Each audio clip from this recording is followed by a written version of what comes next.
धामी का सहसपुर को तोहफा, मिट्टी बोरी परवल मार्ग का हुआ शिलान्यास। सरकार का कनेक्टिविटी पर जोर, चौड़ी होगी सहसपुर की लाइफलाइन। सीएम बोले मुख्यधारा से जोड़ेंगे हर गांव। सहसपुर की जनता के लिए गुरुवार का दिन बेहद खास रहा। मुख्यमंत्री धामी ने क्षेत्र की लाइफलाइन माने जाने वाले मिट्टी बेरी परवल मार्ग के चौड़ीकरण कार्य की नींव रखी है। सालों पुरानी इस मांग को पूरे होने से अब न केवल ट्रैफिक जाम से मुक्ति मिलेगी, बल्कि आसपास के दर्जनों गांवों की राह भी आसान हो जाएगी। शिलान्यास के बाद जनसभा को संबोधित करते हुए मुख्यमंत्री ने अपनी सरकार का विजन रखा। उन्होंने साफ किया कि उत्तराखंड को आत्मनिर्भर बनाने के लिए गांवों को बेहतर सड़कों से जोड़ना उनकी प्राथमिकता है। सीएम ने कहा कि उनकी सरकार विकल्प रहित संकल्प के मंत्र पर काम कर रही है। सर, जो मुस्लिम यूनिवर्सिटी बनाने का सपना देख रहे थे, उस सपने पर पानी फेरकर एक बड़ी चोट पहुंचा दी। क्या कहेंगे अब ये जो जांच इस पूरी भूमि को लेकर के चल रही है, सरकार क्या कब जिस प्रकार से 2004 में एक सेकुल हिंद ट्रस्ट नाम से जो ट्रस्ट बना है और उस ट्रस्ट के संचालक जिस प्रकार की उनकी गतिविधियां रही हैं, जिस प्रकार से लोगों को प्रशिक्षण देते हैं, नए युवाओं को प्रशिक्षण देते हैं, एक व्यवस्था विरोधी काम उनके माध्यम से होता रहा है। तो उस संस्थान के माध्यम से मुस्लिम यूनिवर्सिटी बनाने का उनका एक बड़ा ध्येय था और बड़ा षड्यंत्र था देवभूमि में।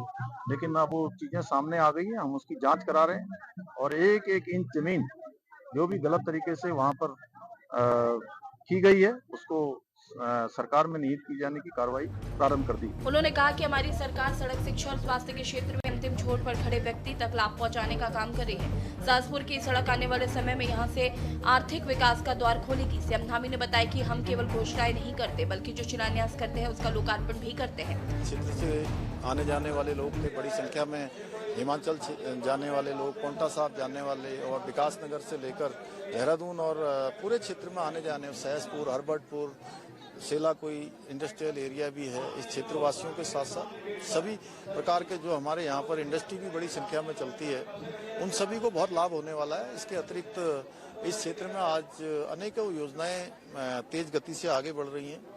हमारे विधायक जी श्री सहदेव सिंह पुंडीर जी काफी योजनाओं के लिए लगातार प्रयास कर रहे हैं। सरकार की तरफ से भी उन सबको स्वीकृति प्रदान की है। हमारा प्रयास है कि ये हमारा सेला कोई का जो इंडस्ट्रियल एरिया का क्षेत्र है वो विकास के हर मानक को अपनाते हुए आगे बढ़े और एक आदर्श स्थान इस क्षेत्र का बने, सभी सुविधाएं इस क्षेत्र में बने।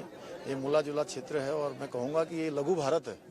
हर क्षेत्र के लोग इस क्षेत्र में निवास करते हैं और एक आदर्श रूप इस क्षेत्र का हो। 2004 में जब नांदेड़ तिवारी जी मुख्यमंत्री थे, लगभग 22 एकड़ जमीन, लगभग 103 है कुछ, मेरी विधानसभा धौलास में दी गई है। और 2022 का जब चुनाव आ रहा था तो कांग्रेस के ही लोगों ने मुस्लिम यूनिवर्सिटी की यहां पर बात की है और मैंने मुख्यमंत्री से बीच में परसों भी निवेदन किया था, आज भी निवेदन किया मंच के माध्यम से, आप सबके माध्यम से भी मैं निवेदन कर रहा हूं कि उस जमीन की जांच कराकर और राज्य सरकार में निहित करके वहां पर जो राज्य हित में हो, चाहे वो स्टेडियम हो युवाओं के लिए, खेल के लिए, चाहे वो कोई स्वास्थ्य के लिए हॉस्पिटल हो या अन्य राज्य हित में जो भी कार्य हो, उस जमीन को जो है राज्य सरकार नियत किया जाए और जो कांग्रेस की तुष्टीकरण की राजनीति है वो यहाँ बर्दाश्त नहीं की जाएगी।